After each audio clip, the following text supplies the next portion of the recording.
discernment, that I would lead the church. Everything was at stake. So subtle. And we need to learn to recognise an enemy within us. Verse 26. If any man serve me, let him follow me. And where I am, there shall also my servant be. If any man serve me, him will my Father honour.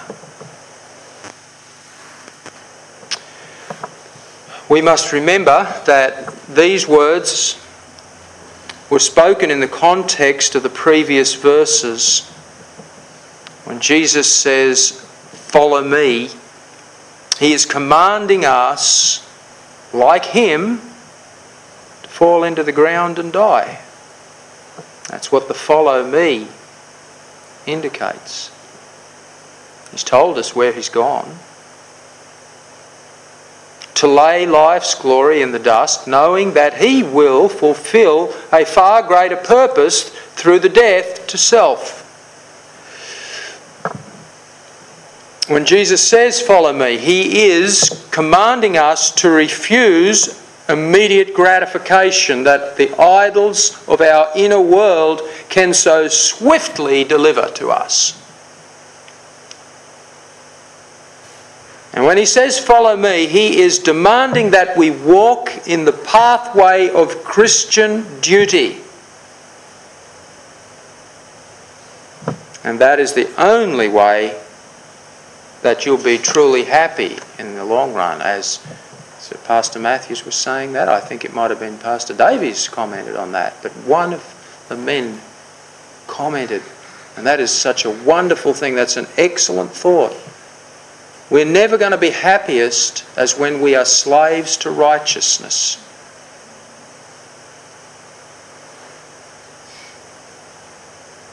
Bob Jones Sr. put it in a nutshell when he said, "We stumble on happiness along the pathway to duty."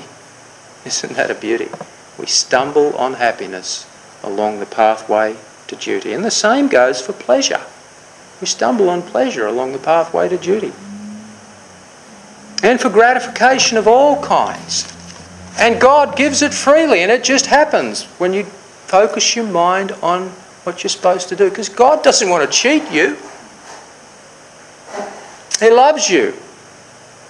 And he wants to teach you how to use the things in this world which he gives you without abusing them.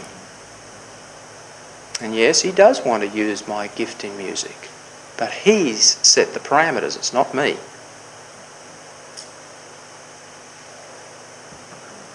And he's trimmed that off so many times in my life. And I think each time, surely this is the last time. I hope so. But maybe not until I'm out of this mortal flesh. Look again at that first part of verse 26. If any man serve me, let him follow me. This means that your service for Jesus is not really genuine unless you've followed his example in dying to self-seeking. Any other kind of service is really not service at all. In fact, at the end of the day, it will be found merely to be self-gratification which is dressed up in religious clothing. And folks, there are many, many religious people doing just that, saved people and unsaved alike. Jesus speaks about the unsaved religionist in Matthew 7. He says, "Many will say to me in that day, Lord, Lord, have we not prophesied in thy name? And in thy name have cast out devils, and in thy name done many wonderful works?" The Lord's reply, "And then will I profess unto them, I never knew you. Depart from me, ye that work iniquity." And I've got no doubt that these people, and many in their sphere of influence, will genuinely believe that they have done many wonderful works. But Jesus calls their wonderful works iniquity. Why? Because they neglected the pathway of duty, which is inevitably led via the way of the cross. Remember the hymn, the way of the cross leads home. Look at verse 27 with me, please. Now is my soul troubled, and what shall I say? Father, save me from this hour. But for this cause I came unto this hour. And here we see the Lord struggling with the issue of his own death. Some people have struggled with the idea of that.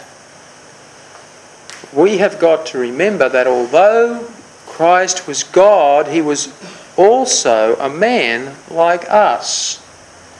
And here we are seeing his human side repelled at the horror of crucifixion. What application are we to take from this? What are we supposed to learn from this? I suggest that we are to learn that when it comes to the mortification of our own flesh, more specifically the desires of the flesh and of the mind, as they're called in the book of Ephesians, there is going to be an immense struggle. Well, I have found it to be that way. Haven't you? Now understand this. It goes far beyond the struggle that we have with the obvious carnality, things like anger, lust, pride, various addictions. It goes far beyond those things. It speaks of anything that we might want to do which hinders us from performing what God's purpose is for our lives.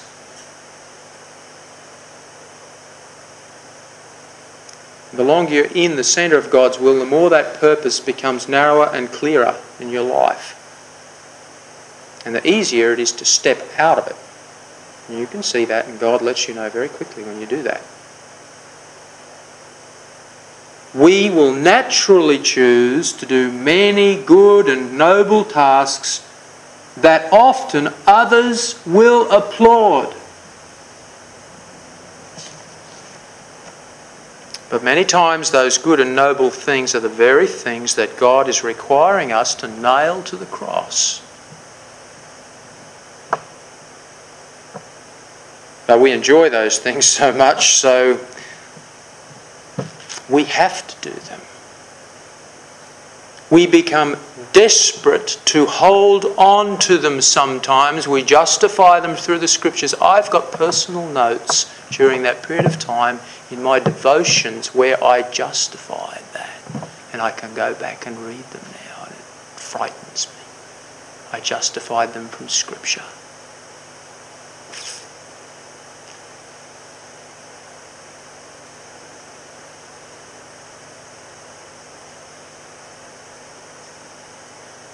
Our life becomes bound up in those things, and it gets to the place where we really can't live without those things.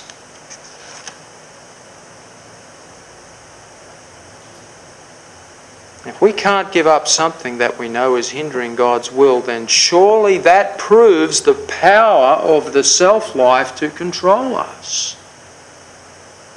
It's really indwelling sin that we're talking about here.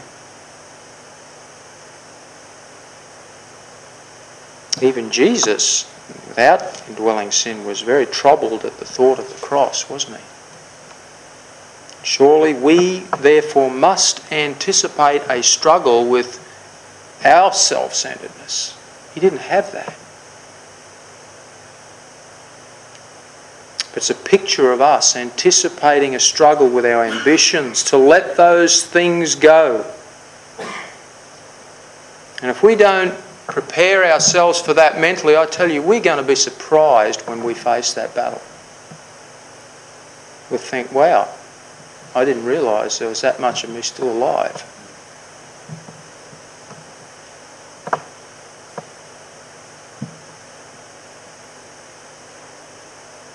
And we're never going to have the courage to actually mortify the flesh in that area if we do not prepare ourselves for that. One of the first rules of warfare is never to underestimate your enemy.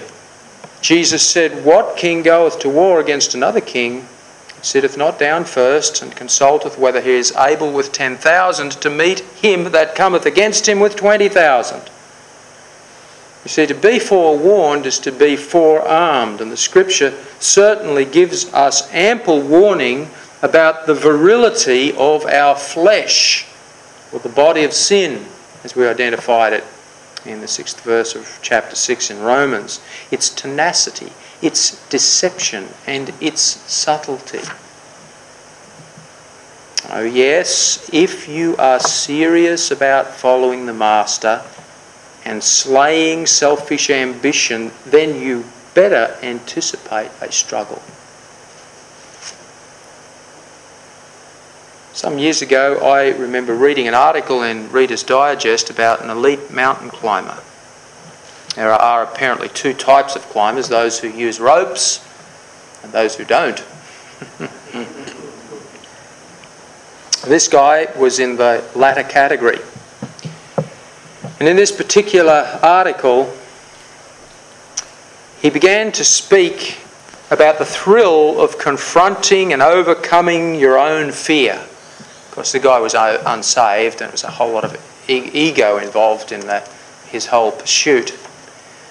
And the article went on to explain what happens when a climber finds himself in difficulty and he can't go on because of fear. What happens at that point is what rock climbers call the freeze. They freeze on the rock face. All the muscles tighten up like this, and you're paralysed with absolute terror.